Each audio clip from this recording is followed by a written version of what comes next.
बच्चू कडूंच्या कर्जमाफीसाठी काढलेल्या एल्गार मोर्चामुळे हायवे ठप्प, मागण्या मान्य न झाल्यास रेल्वे आणि विमान सेवा बंद पाडण्याचाही इशारा.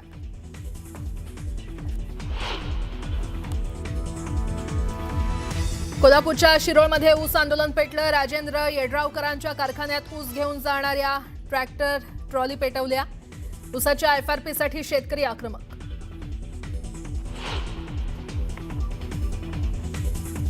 मुंबईतल्या नेस्को एक्झिबिशन सेंटरमधील इंडिया मेरीटाईम वीकमध्ये पंतप्रधान मोदी होणार सहभागी. सीईओ फोरमला करणार संबोधित.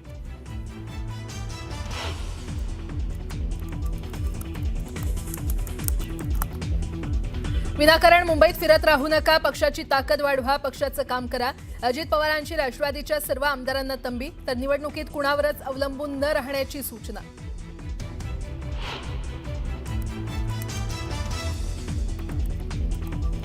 शिवसेना उबाठाकडून बीएमसी निवडणुकीत तरुणांनाच उमेदवारी देण्यावर भर. 60हून अधिक वय असलेल्या उमेदवारांना संधी नाही, सूत्रांची माहिती.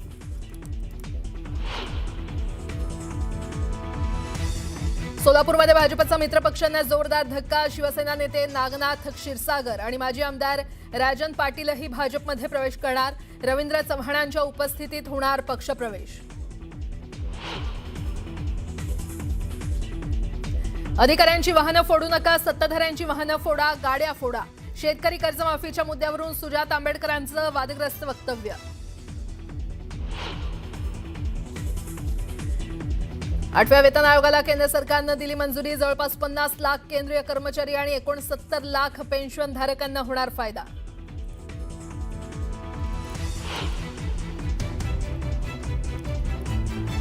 केंद्र सरकारचा शेतकऱ्यांना मोठा दिलासा. रब्बी हंगामासाठी 37,952 कोटींची मंजुरी.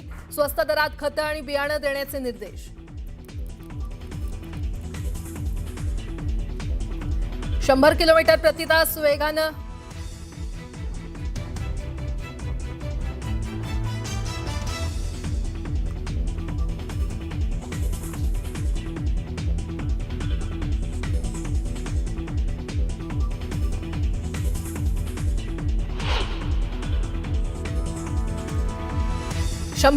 प्रति तास वेगानं आंध्रच्या किनारपट्टीला धडकलं मोंथा चक्रीवादळ. 15 जिल्ह्यांना अतिदक्षतेचा इशारा.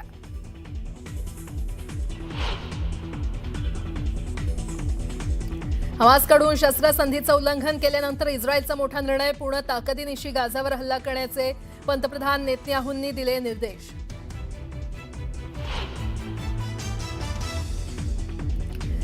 आणि आज भारत आणि ऑस्ट्रेलिया दरम्यान 5 सामन्यांच्या T20 मालिकेला सुरुवात. कॅनबेरामध्ये होणार पहिला सामना.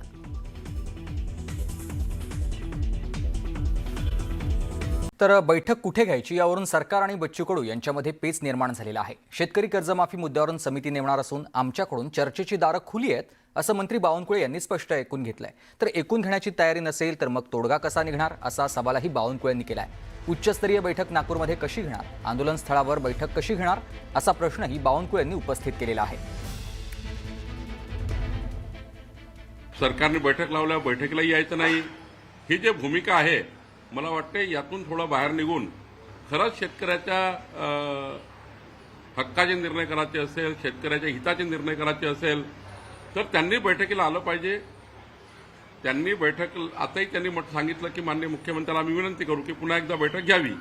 बैठकीतले मार्ग निघू शकतात, आंदोलन कमी होऊ शकतं. तर आम्ही या ठिकाणी बैठकीला तयार आहोत.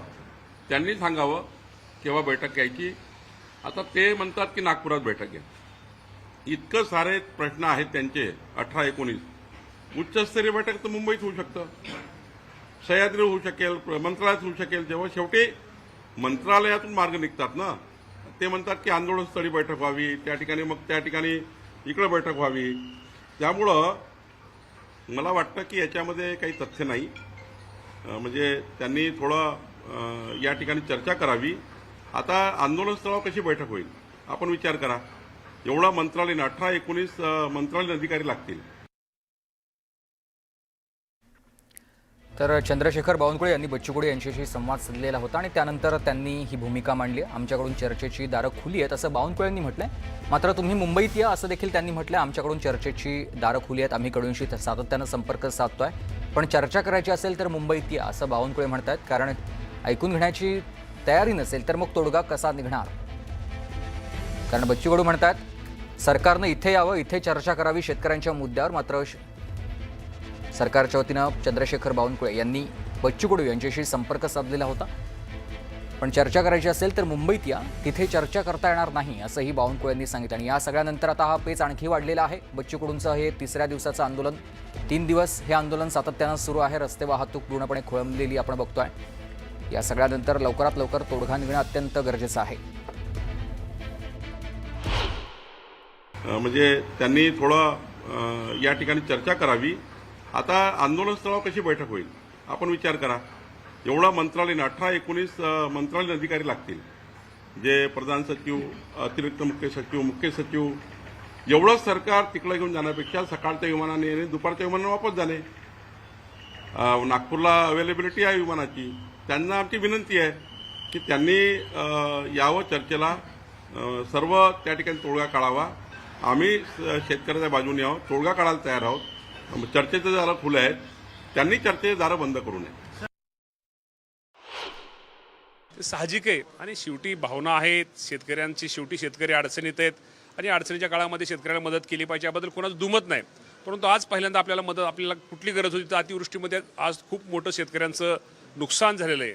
साधारणतः 2 कोटी लाख एकराच्या पेक्षा जास्त नुकसान हे शेतकऱ्यांचं झालेलं आहे. आणि त्या शेतकऱ्याला पाठिंबा देणं, त्या शेतकऱ्याला पुन्हा उभा करणं हे आता आमचं पहिल्यांदा राज्य सरकार म्हणून आम्ही सगळेच राज्याचे मुख्यमंत्री, दोन्ही उपमुख्यमंत्री, आमच्या सगळ्यांचं कर्तव्य. त्याप्रमाणे आपण निश्चित प्रकारे सरकारांना शेतकऱ्यांना मदत करतोय, शेतकऱ्यांना सहकार्य निश्चित प्रकारे करतोय. आणि आगामी काळातसुद्धा ज्या बच्चूभाऊच्या मागणीच्या बाबतीमध्ये स्वतः मुख्यमंत्री आज पुण्यामध्ये आहेत, दोन्ही उपमुख्यमंत्री पुण्यामध्ये आहेत आणि राज्य सरकार या बाबतीमध्ये सकारात्मक आहे. सोबत चर्चेला आता पुढे आलेला आहे. बावनकुळेंचं म्हणणं आहे आंदोलनस्थळी चर्चा होऊ शकत नाही. 18 अधिकारी घेऊन मुंबईला, नागपूरला कसं येणार? त्यांनी मुंबईला यावं, चर्चा करू. नाही माझं काय म्हणणं आहे, आम्ही 8 घंटे कसं जाणार आहे मुंबईला? जायला 8 घंटे लागणार आहे. आणि इथं जर काही बयकलं, इथले आंदोलक जर हातात नाही राहिले तर कोण जबाबदार राहणार आहे? म्हणजे तुम्हाला रक्तबांबड करायचं आहे का शेतकऱ्याला? आम्हाला तिकडे पाठवायचं आणि बदनाम करत नेता तिकडे गेले आणि इकडे कार्यकर्त्याला हुसकून दिले, पुन्हा असे बोलायला तयार. राजकारण होतं की काय? अशा त्याचा सुगंध येत आहे मला. पण सरकार म्हणलं आहे की त्यांची चर्चेची दारं उघड आहे. बच्चू कडू स्वतः चर्चेला पुढे येत नाहीये. हां, आम्ही तयारच आहे, स्वागत आहे. बाकीच्या ठिकाणी जाता आलं तुम्हाला जातीच्या मोर्चामध्ये, इथं यायला काय झालं शेतकऱ्याच्या मोर्चामध्ये? बरं, मग आता काय तुमचं बोलणं झालेलं आहे? आता तुमची मागणी काय असणार आहे? आणि त्यासाठी सरकार बावनकुळे सकारात्मक मागणी आहे, हमी भावाची मागणी आहे, पेरणी ते कापणीपर्यंतची मागणी आहे. शेतमजुरांना महामंडळ तयार व्हावं, त्यांना विमा भेटला पाहिजे.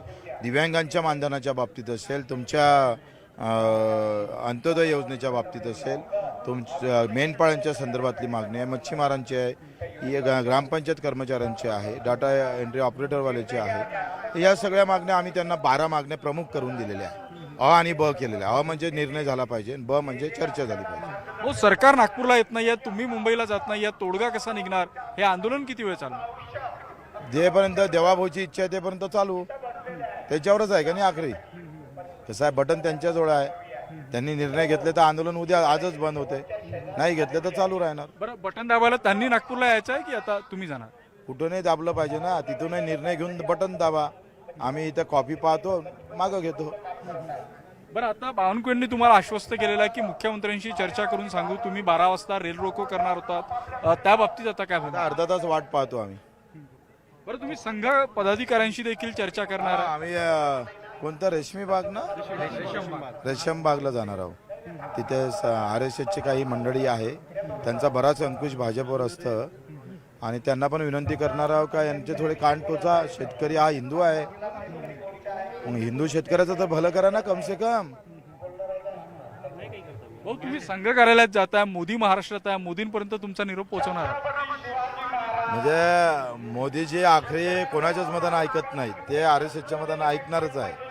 आणि मोदीजीपर्यंत कानावर गेले का मोदीजी देवेंद्रजीला सांगणार आणि देवेंद्र बोलले का काम फत्ते होणार.